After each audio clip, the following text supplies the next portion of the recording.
विशाला रसोई की मेज पर बैठी, स्तब्ध और आहत।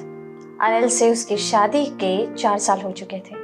वो उससे बहुत प्यार करती थी और उसने अपने रिश्ते पर बहुत सारी उम्मीदें और सपने लगाए थे। उसने हमेशा उसे हर चीज से पहले रखा और कभी भी किसी चीज को उनके बीच आने नहीं दिया। लेकिन अब सब कुछ झूठ लग रहा था। जैसे ही उसने अपना फोन स्क्रॉल किया, उसका दिल बैठ गया। उसने अभी अभी एक दोस्त से सुना था कि उसके पति को एक पुरानी महिला मित्र के साथ लंच पर देखा गया था। दोपहर का भोजन शायद एक सामान्य सा महसूस सा होने वाला भोज था, लेकिन यह विश्वासघात जैसा लग रहा था। उसने इसे गुप्त रखा था। जब विशाला ने पूछा कि उसने यह बात उससे क्यों नहीं की, तो उसका जवाब रक्षात्मक था। मुझे पता था कि तुम इस बात पर गुस्सा हो जाओगी, ऐसा ही कुछ कहोगे करोगे जैसा कि तुम अभी कह रही हो कर रही हो। अनिल यह नहीं समझ पा रहा था कि अपनी पत्नी को सच ना बताने से विशाला के साथ उसका विश्वास कैसे खत्म हो जाएगा। पिछले 4 वर्षों में उनके बीच जो विश्वास बना था वो टूटने लगा, जिससे विशाला उनके रिश्ते के बारे में हर बात पर सवाल उठाने लगी। विशाला और अनिल ऐसे कई जोड़ों में से एक हैं दर्शकों, जो विभिन्न कारणों से विश्वास के संकट का सामना कर रहे हैं, और यह एक ऐसा संकट है जो उनके विवाह को नष्ट कर सकता है। बहनों, एक प्रेमपूर्ण विवाह का सबसे बढ़िया उपहार है अपने जीवन साथी पर भरोसा करने की क्षमता। हमें भरोसा है कि वे भावनात्मक रूप से हमारे प्रति सच्चे रहेंगे। हमें भरोसा है कि वे वही करेंगे जो वे कहते हैं कि वो करेंगे। हमें भरोसा है कि वे हमारे सर्वोत्तम हित को ध्यान में रखते हैं। इससे सुरक्षा, संरक्षा और प्यार करने की गहरी क्षमता पैदा होती है। मजबूत विवाह विश्वास की नींव पर टिके होते हैं। तो फिर 2 लोग अपने रिश्ते में विश्वास कैसे बनाते हैं और उसे बनाए कैसे रखते हैं? नतानिया, ये बहुत दिलचस्प सवाल है। रूथ बेल ग्राहम ने कहा था, एक सुखी विवाह 2 अच्छे क्षमाशील लोगों का मिलन होता है। तो उत्तर यही है, क्षमा करना सीखिए। बिल्कुल ठीक कहा आपने वाणी। लेकिन जब भरोसा टूट जाता है और माफ करना मुश्किल हो जाता है तो हम क्या करते हैं? हमारे पास बहुत से लोग हैं जो हमें लिखते हैं, हमें बताते हैं कि वे अपनी शादी में टूटे हुए भरोसे से जूझ रहे हैं। यह सच है। यह टूटे हुए भरोसे की गंभीरता पर निर्भर करता है। सभी टूटे हुए भरोसे को फिर से बनाना उतना आसान नहीं होता, लेकिन अच्छी खबर यह है कि हम भरोसा फिर से बना सकते हैं। जी हाँ, आपने सही सुना। बुरी खबर यह है कि भरोसा फिर से बनाना आसान नहीं है, और इसकी गारंटी नहीं है कि जब तक कि हम उस प्रक्रिया में परमेश्वर पर अपना पूरा पूरा विश्वास और भरोसा ना रखें। शादी में शामिल दोनों लोगों को ऐसा करने की जरूरत है। वास्तव में हम आज इसी विषय पर चर्चा करने जा रहे हैं। तो दर्शकों, विमेन ऑफ होप के एक और भाग में आपका स्वागत है। पिछले हफ्ते हमने इस बारे में बात की थी कि कैसे शादी एक उपहार है जो हमें खुशी देता है, हमें यीशु जैसा बनाता है और अपने बच्चों के लिए परमेश्वर के प्यार का एक स्पष्ट उदाहरण बनना है। हमने जीभ की शक्ति के बारे में भी बात की, और इसलिए कि अपने होठों से निकलने वाले हर शब्द पर नियंत्रण रखना चाहिए। बिल्कुल ठीक कहा आपने वाणी। आज हम देखेंगे कि शादी में भरोसा असल में क्या होता है। हमें ये समझने की जरूरत है कि भरोसा कैसे एक मजबूत शादी की नींव रखता है। हम टूटे हुए भरोसे यानी विश्वासघात और हम अपनी शादी को कैसे ठीक कर सकते हैं, इस बारे में भी बात करने जा रहे हैं। विवाह में विश्वास टूटना ऐसा है जैसे कोई पेड़ से गिर जाए और उसके पैर में गहरी चोट या हड्डी टूट जाए, अर्थात एक कंपाउंड फ्रैक्चर। ये दर्दनाक लगता है वाणी। जी हाँ, दोनों ही दर्दनाक घटनाएं हैं, हड्डी टूटना और शादी में भरोसा टूटना। तो नतानिया, हमें सबसे पहले क्या करना चाहिए? मुझे लगता है कि हमें आपातकालीन कक्ष में जाना चाहिए और रक्तस्राव को रोकने और टूटी हुई हड्डी को ठीक करने का प्रयास करना चाहिए। जी हाँ, तो जब रक्तस्राव बंद हो जाता है, आघात खत्म हो जाता है, तो क्या सब कुछ पहले जैसा हो जाएगा, सामान्य हो जाएगा? बिल्कुल नहीं वाणी। अस्पताल में इलाज पूरा होने में कुछ समय लगेगा, फिर ठीक होने में लंबा समय लगेगा, उसके बाद फिजियोथेरेपी होगी और फिर शायद चीजें धीरे धीरे बेहतर हो जाएगी। लेकिन फ्रैक्चर का क्षेत्र भले ही ठीक हो गया हो, लेकिन वो हमेशा कमजोर रहेगा, है ना? बतान्या, इसने मुझे मेरा पिछले साल हुआ घुटने का फ्रैक्चर याद दिला दिया। और कुछ ऐसा ही होता है जब भरोसा टूटता है तो भी। ये दुखदाई और चौंकाने वाला होता है और ये अनुभव स्थायी प्रभाव छोड़ सकता है। टूटी हुई हड्डी की तरह टूटे हुए भरोसे को भी ठीक होने के लिए लंबे समय तक प्रयास, प्रतिबद्धता और भरोसे की आवश्यकता होती है। और जिस तरह हड्डी के ठीक हो जाने के बाद भी निशान रह जाता है, वैसे ही टूटा हुआ विश्वास जब माफी और चंगाई के बाद ठीक हो जाता है, तब भी उसके कुछ निशान दिल में रह जाते हैं। बिल्कुल सही कहा आपने। लेकिन खुशखबरी यही है दर्शकों कि जैसे जैसे हड्डी जुड़ती है, यह पहले से भी ज्यादा मजबूत और लचीली हो जाती है। वैसे ही परमेश्वर की मदद से एक चंगा हुआ विवाह वास्तव में पहले से भी अधिक मजबूत और गहरा हो सकता है। जी हाँ, हर शादी में सबसे बड़ी समस्या दोनों पति पत्नी के दिलों में स्वार्थीपन की भावना होती है। आधुनिक संस्कृति सिर्फ खुद पर ध्यान केंद्रित करती है। शादी सिर्फ तब तक चलती है जब तक दोनों पक्षों को लगता है कि उनकी जरूरतें बिना ज्यादा मेहनत के पूरी हो रही हैं। हालांकि इसका समाधान यीशु और हमारे लिए उसका प्रेम है, क्योंकि उसका प्रेम हमें एक साथ नम्र भी करता है और ऊंचा भी उठाता है। हमारे विवाह का एक और महत्वपूर्ण पहलू है एक वाचा, एक ऐसा बंधन जो वादा करता है साथ निभाने का। वाचा का मतलब है अपना पूरा जीवन एक दूसरे को देना, ना केवल शारीरिक रूप से बल्कि कानूनी रूप से, आर्थिक रूप से, भावनात्मक रूप से, आध्यात्मिक रूप से भी। ये बंधन, ये कानूनी और आत्मिक प्रतिबद्धता एक ऐसा सुरक्षित स्थान बनाती है जहां विश्वास, खुलापन और गहराई से जुड़ाव पनप सकते हैं। कई आधुनिक लोग सोचते हैं कि विवाह का सार एक रोमांटिक एहसास है, लेकिन वास्तव में जीवन के उतार चढ़ाव में हमें जो जोड़े रखता है वो है विवाह का वादा, वो प्रतिबद्धता जो हम एक दूसरे से करते हैं। टूल बॉक्स का इस्तेमाल अपने सभी औजारों को व्यवस्थित और सुरक्षित रखने के लिए किया जाता है। भरोसा वो ठोस नींव है, एक आदर्श टूल बॉक्स जिस पर शादी टिकी होती है। टूल बॉक्स में मौजूद हर औजार की अपनी भूमिका होती है और विवाह में भी कुछ ऐसे औजार होते हैं जिन पर कोई समझौता नहीं किया जा सकता। हथौड़ा चीजों को जगह पर मजबूती से टिकाता है, दीवारें और रुकावटें तोड़ता है और कीलों को लकड़ी में गहराई से गाड़ता है। उसी तरह विवाह में प्रभावशाली संवाद रिश्ते को स्पष्टता देता है, सही दृष्टिकोण में रखता है, दोनों व्यक्तियों को आकार देता है और संबंध को मजबूत बनाता है। प्लायर का उपयोग किसी चीज को कसकर पकड़ने और मोड़ने के लिए किया जाता है। विवाह में क्षमा भी कुछ वैसी ही होती है। ये पति और पत्नी दोनों को अपने विवाह में मौजूद चुनौतियों और खामियों के अनुरूप ढलने, समायोजित होने में मदद करता है। पाना यानी कि रेंच का इस्तेमाल तब किया जाता है जब कोई हिस्सा ज्यादा कसा हो या उसे ढीला करके समायोजित करना हो। विवाह में भी जब मतभेद और कठिन मुद्दे सामने आते हैं तो उन्हें सुलझाने के लिए संघर्ष समाधान के कौशल की जरूरत होती है। स्क्रू ड्राइवर का इस्तेमाल बहुत सावधानी और धैर्य से किया जाता है, खासकर जब काम नाजुक या जटिल मशीनों के साथ हो।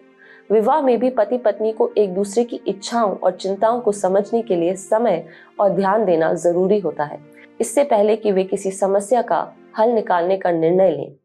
धैर्य ये सुनिश्चित करता है कि सामने वाला व्यक्ति सुना और समझा गया महसूस करे। एक मजबूत और स्वस्थ रिश्ता बनाने के लिए विवाह के विभिन्न पहलुओं पर काम करने की आवश्यकता है। हर दिन एक दूसरे से प्रेम करना एक बड़ा काम है, इसलिए हमें बहुत धैर्य, समझदारी, नम्रता और प्रेम की जरूरत होती है, क्योंकि कोई भी जीवन साथी परिपूर्ण नहीं होता, परफेक्ट नहीं होता। इसलिए दोनों ही ऐसा कुछ कर सकते हैं जिससे विवाह में विश्वास डगमगा जाए। इसलिए हमें हर दिन विश्वास को फिर से बनाने की मेहनत करनी होगी और खुद को यह सिखाना होगा कि हम एक अपूर्ण जीवन साथी पर भी भरोसा करना सीख सकते हैं। बात यह है कि सिर्फ बड़ी बड़ी प्रतिज्ञाएं ही भरोसे की समस्या पैदा नहीं करते, बल्कि हर दिन किए जाने वाली छोटी छोटी प्रतिज्ञाएं भी भरोसे की समस्या पैदा करती हैं। क्या हम कुछ करने की प्रतिज्ञा करते हैं लेकिन उसे पूरा नहीं कर पाते? क्या हम क्षमा करने का वादा करते हैं लेकिन वादा तोड़ देते हैं? क्या हम दूसरों पर दोषारोपण न करने का वादा करते हैं लेकिन वादा तोड़ देते हैं?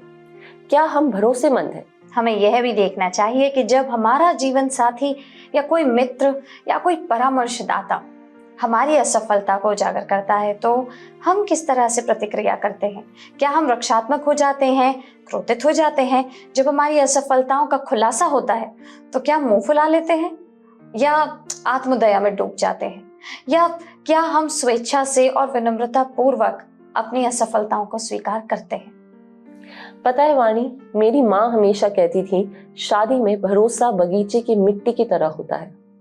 इसे रोजाना संभालना चाहिए, खरपतवार को उखाड़ना चाहिए। विवाह में विश्वास रूपी मिट्टी का माहौल और वातावरण किसी एक चीज से सबसे ज्यादा टूटता है, और वो है क्षमा न करना। वाह, आपकी माँ ने बहुत अच्छी सीख दी आपको। याद रखिए बहनों, एक स्वस्थ विवाह वो स्थान है जहां पति पत्नी एक दूसरे से प्रेम पूर्वक सत्य बोलते हैं ताकि प्रत्येक मसीह में विकसित हो। बिल्कुल सही कहा आपने वाणी। जितना अधिक आत्मा के फल को हम अपने जीवन में दर्शाते हैं, उतना ही अधिक विश्वास का बीज हमारे रिश्ते में अंकुरित होता है। क्या हमारे वादों में प्रेम, आनंद, शांति, सहनशीलता, कृपा, भलाई, विश्वास योग्यता, नम्रता और आत्मसंयम दिखाई देता है? कुलुस्सियों 3:12-13 कहता है, इसलिए परमेश्वर के चुने हुओं की नाई जो पवित्र और प्रिय है, बड़ी करुणा और भलाई और दीनता और नम्रता और सहनशीलता धारण करो और एक दूसरे के अपराध क्षमा करो। आप जानते हैं दर्शकों कि मैंने कई सालों से पत्नियां या पतियों को यह कहते सुना है, मैं बदल नहीं सकता, बदल नहीं सकती, परमेश्वर ने मुझे ऐसा ही बनाया है। और मुझे लगा कि यह सच है जब तक कि मैंने परमेश्वर के वचन का अध्ययन करना शुरू नहीं किया। मैंने भजन 103:8 में पढ़ा कि परमेश्वर दयालु है, और मुझे एहसास हुआ कि अगर परमेश्वर दयालु है और मुझे परमेश्वर के स्वरूप में बनाया गया है तो इसका मतलब क्या है? इसका मतलब है कि मेरे अंदर करुणा तो पहले से ही है। वाह, ये सच है। इसका मतलब है कि हम भी दयालु बन सकते हैं। बिल्कुल नताने, समय के साथ मैं समझ गई हूँ कि करुणा वास्तव में विवाह और हमारे किसी भी रिश्ते के लिए सबसे जरूरी ईश्वरीय औजारों में से एक है। हाँ, करुणा से पुल बनते हैं। करुणा हमारे विवाह और उन रिश्तों में सुरक्षा और संरक्षा की भावना पैदा करती है जो हमारे लिए सबसे ज्यादा मायने रखते हैं। और यहीं पर हम सहानुभूति के बारे में बात करते हैं। सहानुभूति दूसरे व्यक्ति की भावनाओं को समझने और साझा करने की क्षमता है। इसका मतलब है खुद को उनके साथ, उनके स्थान पर रखकर सोचना और वही महसूस करते हैं जो वो महसूस करते हैं। विवाह में सहानुभूति एक साथ नृत्य करने जैसी होती है। जब एक साथी उदास या संघर्ष में होता है तो दूसरा साथी उसकी भावनाओं को समझता है और अपने कदम उसी के अनुसार ढाल लेता है। इससे दोनों जीवन साथी एक लय में चल पाते हैं और जीवन की चुनौतियों में एक दूसरे का सहारा बनते हैं। सहानुभूति के साथ सुनना सीखना हमारे जीवन साथी को हम पर अधिक भरोसा करने में मदद करता है। इससे उन्हें ये महसूस होता है कि उनकी बातों को महत्व दिया गया है और वे प्रेमित हैं। करुणा हमें धीमा करने, तालमेल बिठाने और उन लोगों से वास्तव में जुड़ने में मदद करती है जिन्हें हम प्यार करते हैं। ये एक ईश्वरीय उपकरण है जिसका विवाह में बहुत कम उपयोग किया जाता है, खासकर जब तनाव बढ़ता है और हम अपने जीवन साथी की खामियों से अधिक परिचित हो जाते हैं। एक तूफानी रात थी और कप्तान जेम्स अपनी छोटी सी नौका को खतरनाक पानी से निकालने की कोशिश कर रहे थे। हवाएं तेजी से गरज रही थीं और लहरें नाव से टकरा रही थीं, मानो उसे डुबो देने की धमकी दे रही हूं। जैसे जैसे तूफान तेज हो रहा था, कप्तान जेम्स ने दूर एक छोटे से खाड़ी को देखा जो चट्टानी किनारे से आंशिक रूप से ढकी हुई थी। उन्होंने नाव को बड़ी महारत से खाड़ी की ओर मोड़ा और जैसे ही वे शांत पानी में पहुंचे, ऐसा लगा जैसे तूफान भी धीरे धीरे गायब हो गया। वो खाड़ी एक सुरक्षित आश्रय थी जिसे ऊंची ऊंची चट्टानों और संकरी रास्ते ने खुले समुद्र से बचा रखा था। कप्तान जेम्स ने नाव को लंगर डाला और वो और उनका दल शांति से तूफान को पार करते हुए राहत की सांस लेने लगे। एक सुरक्षित आश्रय उस खाड़ी की तरह होता है, एक ऐसा स्थान जहां दोनों जीवन साथी जीवन के तूफानों से शरण पा सकते हैं। शादी में सहानुभूति रखना एक साथ तूफान का सामना करने जैसा है। जब जीवन की हवाएं गरजती हैं, बारिश तेजी से गिरती है, तो एक ऐसा साथी होना जो सहानुभूति रखता हो जीवन रक्षक हो सकता है। हमारे विवाह में करुणा और सहानुभूति विकसित करने के कुछ व्यावहारिक तरीके हैं। एक तरीका यह है कि भावनाओं पर ध्यान दें, समाधान पर नहीं। हमें बस दूसरे व्यक्ति को ये बताना है कि हम उनकी भावनाओं की वास्तविकता से जुड़ रहे हैं। बहनों, कल्पना कीजिए कि आप एक ऐसी शादी में हैं जहां हमें लगता है कि हमें सच में देखा और सुना जा रहा है। हमारा साथी हमें हमारी भावनाओं, हमारे विचारों, हमारी गहरी इच्छाओं को समझता है। हम एक ऐसी जगह पर हैं जहां हम बिना किसी निर्णय के खुद को खुलकर व्यक्त कर सकते हैं। हमें अपने जीवन साथी को परमेश्वर की दृष्टि से देखने की जरूरत है। अब यह बहुत मुश्किल है, खासकर तब जब हम उनसे नाराज हों। आप देखिए कि दिन के अंत में हम सभी टूटे हुए, घायल और उद्धारकर्ता की जरूरत में हैं। संघर्ष कर रहे हैं, खोए हुए हैं, भ्रमित हैं, अपूर्ण हैं। परमेश्वर हमें अनुग्रह, प्रेम और करुणा की दृष्टि से देखता है और हमें भी वैसा ही करना चाहिए। दर्शकों, हमारे पति हमारे लिए अद्भुत उपहार है, लेकिन हमें उन्हें कभी भी परमेश्वर के स्थान पर नहीं रखना चाहिए या उनसे यह अपेक्षा नहीं करनी चाहिए कि वे वही करें जो केवल परमेश्वर ही कर सकते हैं या वे वही बने जो केवल परमेश्वर ही हैं। बिल्कुल ठीक कहा आपने वाणी। जब हम अपने पतियों के बारे में सोचते हैं तो हम किसी ऐसे व्यक्ति को देख सकते हैं जो प्यार से हमारे परिवार को संभालता है, सलाह देता है और उसका नेतृत्व करता है, लेकिन उसके पीछे एक अचूक परमेश्वर है जो पूरी तरह से भरोसेमंद है। जी हाँ, बाइबल हमारे प्यारे पिता पर भरोसा करने के बारे में बहुत कुछ कहती है। इसका मतलब यह नहीं है कि हमें अपने पति या दूसरों से कभी बात नहीं करनी चाहिए, लेकिन हमें परमेश्वर पर भरोसा करने की भी जरूरत है। तो अपनी समझ का सहारा ना लेना, वरन संपूर्ण मन से यहोवा पर भरोसा रखना, उसी को स्मरण करके अपने सब काम करना, तब वह तेरे लिए सीधा मार्ग निकालेगा। नीति वचन 3:5-6। हमें अपने डर और चिंताओं को उसके सामने लाना चाहिए। किसी भी बात की चिंता मत करो, परंतु हर एक बात में प्रार्थना और विनती के द्वारा धन्यवाद के साथ तुम्हारे निवेदन परमेश्वर के सम्मुख उपस्थित किए जाए। तब परमेश्वर की शांति जो सारी समझ से परे है, तुम्हारे हृदय और तुम्हारे विचारों को मसीह यीशु में सुरक्षित रखेगी। फिलिपियों 4:6-7। हमें अपने पतियों से यह अपेक्षा नहीं करनी चाहिए कि वे परमेश्वर हो जाएं। इसके बजाय हमें सीधे उस परमेश्वर के पास जाना चाहिए जो परमेश्वर है। आओ हम हियाव बांधकर अनुग्रह के सिंहासन के निकट चलें कि हम पर दया हो और वह अनुग्रह पाएं जो आवश्यकता के समय हमारी सहायता करे। इब्रानियों 4:16। जब हम उसके वचनों को पढ़ते हैं तो हमें ये दिखाई देता है कि परमेश्वर वास्तव में विश्वास योग्य है। वो हमारी चिंताओं के बावजूद हमारी चिंता करता है। उसके वचन हमारे डर का उत्तर देते हैं। बस जरूरत है कि हम ध्यान से सुने। क्या हम अपने बच्चों के लिए चिंतित हैं? परमेश्वर उन लोगों को कोमलता से ले जाएगा जो बच्चों के साथ हैं। वो चरवाहे की नाई अपने झुंड को चराएगा। वह भेड़ों के बच्चों को अखबार में ले रहेगा और दूध पिलाने वाली को धीरे धीरे ले चलेगा। यशायाह 40:11। क्या हम अपने भविष्य को लेकर चिंतित हैं? परमेश्वर पर ध्यान केंद्रित करें और जानें कि उसके कारण हम आने वाले दिनों में आत्मविश्वास रख सकते हैं। दिन भर यहोवा का भय मानते रहना, क्योंकि अंत में फल होगा और तेरी आशा न टूटेगी। क्या हम अपने सिर पर छत, पहनने के लिए कपड़े और खाने के लिए भोजन के बारे में चिंतित हैं? हमारा स्वर्गीय पिता जानता है कि हमें इन चीजों की जरूरत है। पहले उसे ढूंढें। इसलिए मैं तुमसे कहता हूं कि अपने प्राण के लिए यह चिंता ना करना कि हम क्या खाएंगे और क्या पिएंगे, और ना अपने शरीर के लिए कि क्या पहनेंगे। क्या प्राण भोजन से और शरीर वस्त्र से बढ़कर नहीं? आकाश के पक्षियों को देखो, वे ना बोते हैं, ना काटते हैं और ना खत्तों में से बटोरते हैं, तो भी तुम्हारा स्वर्गीय पिता उनको खिलाता है। क्या तुम उनसे अधिक मूल्य नहीं रखते? इसलिए पहले तुम उसके राज्य और धर्म की खोज करो, तो ये सब वस्तुएं भी तुम्हें मिल जाएंगी। मत्ती 6:25-33। हो सकता है कि हमारे पति ने हमें बार बार निराश किया हो। परमेश्वर विश्वास योग्य है, इसलिए जान रख कि तेरा परमेश्वर यहोवा ही परमेश्वर है। वो विश्वास योग्य ईश्वर है और जो उससे प्रेम रखते और उसकी आज्ञाएं मानते हैं, उनके साथ वो 1000 पीढ़ी तक अपनी वाचा पालता और उन पर करुणा करता रहता है। व्यवस्था विवरण 7:9। जब हमारी चिंताएं बहुत ज्यादा होती हैं तो हमें ऊपर देखने और अपने परमेश्वर को देखने की जरूरत होती है जो महान है।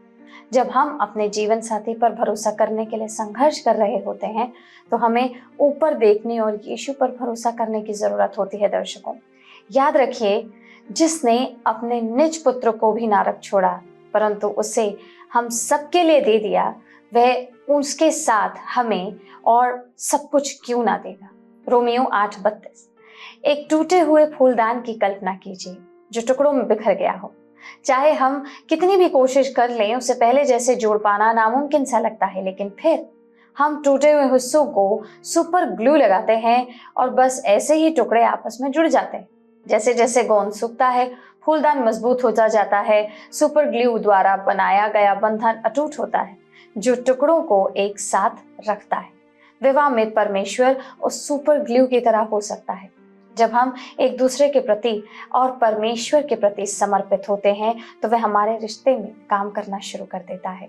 ठीक जिस तरह सुपर ग्लू मरम्मत करता है और बहाल करता है, उसी तरह परमेश्वर टूटे हुए रिश्तों और दरारों की मरम्मत और उन्हें बहाल कर देता है। अब सबोपदेशक 4 में एक सूत्र है। यह लोगों के बीच स्थायी बंधन का सूत्र है। हम इसे प्यार का अंक गणित कह सकते हैं। प्रेम त्रिकोण में प्रवेश करें, एक पति, एक पत्नी और उनका परमेश्वर। यह वही प्रेम त्रिकोण है जो दिलों को टूटने से बचा लेता है। इफिसियों 5:21 में इसका उल्लेख है जब यह कहता है पति और पत्नियों से कि मसीह के भय से एक दूसरे के अधीन रहो। यही तो है विवाह में यीशु तत्व और जो हमेशा फर्क लाता है। त्रिभुज सबसे मजबूत ज्यामितीय आकार होता है और अगर उस प्रेम त्रिकोण की चोटी पर मसीह है तो वह लगभग अटूट हो जाती है। दूसरे शब्दों में आपको नीचे की ओर उस रेखा के द्वारा एक साथ जुड़े हुए पुरुष और महिला मिल गए हैं, लेकिन उन दोनों के पास शीर्ष पर यीशु तक जाने वाली एक रेखा है। यदि पुरुष और महिला दोनों त्रिभुज के शीर्ष पर मसीह से जुड़े हुए हैं तो यह बंधन उन्हें तब भी एक साथ जोड़े रखेगा जब आपसी तालमेल की डोरी टूटने लगती है। वाह, बहुत ही सुंदर विचार हैं। हम में से कई पति पत्नी के साथ समस्या ये है कि हम हमेशा मसीह को त्रिकोण में सबसे ऊपर नहीं रखते हैं। अक्सर हम शीर्ष स्थान पर रहने के लिए लड़ते हैं, जिससे हम उसे नीचे धकेल देते हैं या उसे समीकरण से पूरी तरह से बाहर कर देते हैं। लेकिन यीशु के साथ प्रेम त्रिकोण को प्रभावी ढंग से काम करने का एकमात्र तरीका यह है कि हमेशा सुनिश्चित किया जाए कि वो अपनी सर्वोच्च प्राथमिकता की स्थिति बनाए रखे। बहनों, जब हम अपनी बात कहने के लिए संघर्ष कर रहे होते हैं, सही होने के लिए संघर्ष कर रहे होते हैं, दूसरे को गलत साबित करने के लिए संघर्ष कर रहे होते हैं, ऊपरी हाथ पाने के लिए संघर्ष कर रहे होते हैं, तब हम अपने विवाह पर परमेश्वर के हाथ को कमजोर कर रहे होते हैं। दिलचस्प बात यह है कि हम शुरुआत में यीशु को अपने वाचा में आशीष देने के लिए बुलाते हैं, लेकिन जैसे ही जीवन की राह में संघर्ष और संकट आने लगते हैं, हम विवाह को खत्म कर देते हैं। हम यीशु को ड्राइविंग सीट से हटा देते हैं और फिर अपने विवाह को सीधे खाई में ले जाकर गिरा देते हैं। आखिर आप कैसे सोच सकते हैं कि आप अपने वैवाहिक गंतव्य तक पहुंच सकते हैं जब आपके पास मार्ग बताने वाला एकमात्र व्यक्ति ही आपके साथ नहीं है? बिल्कुल ठीक। तो सवाल ये उठता है कि क्या यीशु मसीह हमारे विवाह में एक वास्तविक व्यक्ति की तरह उपस्थित है? क्या हम जीवन की असली चुनौतियों के लिए मिलकर ऐसे प्रार्थना करते हैं जैसे यीशु हमारे साथ वहीं उपस्थित हो? आइए हम ये प्रार्थना करें। प्रभु, हमें प्रेम करना, विश्वास योग्य रहना, सहारा देना, उत्साहित करना, दयालु, उदार, धैर्यशील और क्षमाशील होना सिखा। हमें एक दूसरे की ताकतों को पहचानना और एक दूसरे की कमजोरियों में धैर्य और समझदारी दिखाना सिखा। हमें एक बेहतर पुरुष और स्त्री, एक बेहतर पति और पत्नी बनना सिखा। बेहतर माता पिता, बेहतर बेटे और बेटी, बेहतर चेले, बेहतर विश्वासी, बेहतर मित्र और बेहतर साथी बनना सिखा। हमें ये सिखा कि हम देखने से नहीं, विश्वास से चलें। हमें ये भरोसा रखना सिखा कि जब हमारी आर्थिक स्थिति या सेहत डगमगाए तब भी हम तुझ पर विश्वास करते रहें। हमें सिखाइए कि हम दुनिया के सामने आपका दर्पण बने कि बिना शर्त वाला प्यार वास्तव में कैसा दिखता है। परमेश्वर ने यीशु को भेजकर हमारे प्रति अपना महान प्रेम दिखाया है। उसने हमारी सबसे बड़ी जरूरत पूरी की, पापों से मुक्ति। अगर उसने पहले ही हमारी सबसे बड़ी जरूरत पूरी कर दी है तो निश्चित रूप से वो हमारी व्यवहारिक जरूरतों को भी पूरा करने में सक्षम है। अगर आज हमें अपने पति पर भरोसा करने में संघर्ष हो रहा है तो उस पर नजर डालिए जो पूरी तरह से भरोसेमंद है। परमेश्वर हमारे दिल में, हमारे पति के दिल में और हमारे विवाह में हमारी सोच और कल्पना से कहीं बढ़कर कार्य करने में सक्षम है। अतः बहनों, परमेश्वर की ओर देखें, उससे बात करें और उस पर भरोसा करें। बहनों, अगले सप्ताह आपसे फिर मिलते हैं, लेकिन इससे पहले कि आज विदा लें, आइए मिलकर प्रार्थना करते हैं।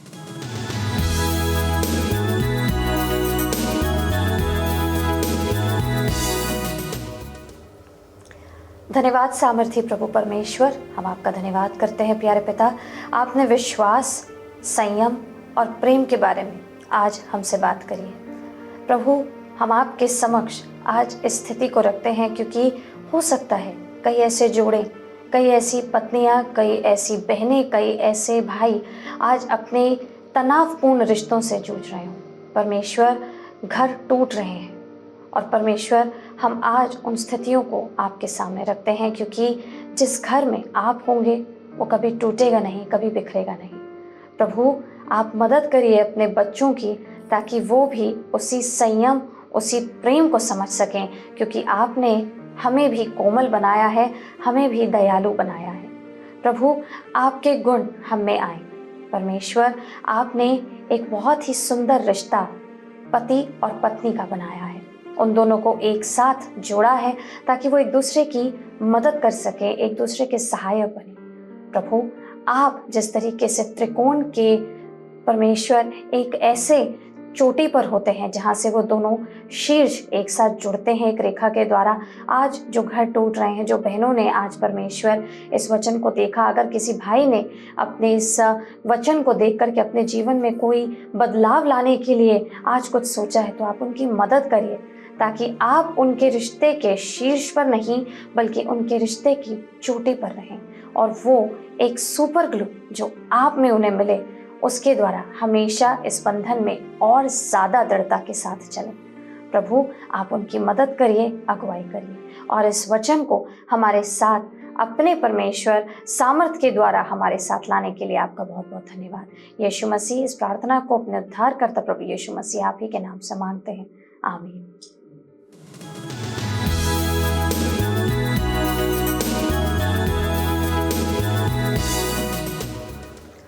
तो बहनों, अगले सप्ताह आपसे फिर मिलेंगे। परमेश्वर आपको आशीष दे। यदि आप किसी विषय पर प्रार्थना और परामर्श चाहते हैं तो स्क्रीन पर आ रहे नंबर पर कॉल कीजिए। हमारे प्रतिनिधि आपकी सहायता जरूर करेंगे, मिलकर प्रार्थना करेंगे। और अगर आप इस कार्यक्रम को दोबारा देखना चाहते हैं तो हमारे YouTube चैनल वर्ड रिसाउंड्स टुडे पर भी इसे देख सकते हैं। आपसे अगले सप्ताह मिलेंगे। प्रभु आपके साथ रहे।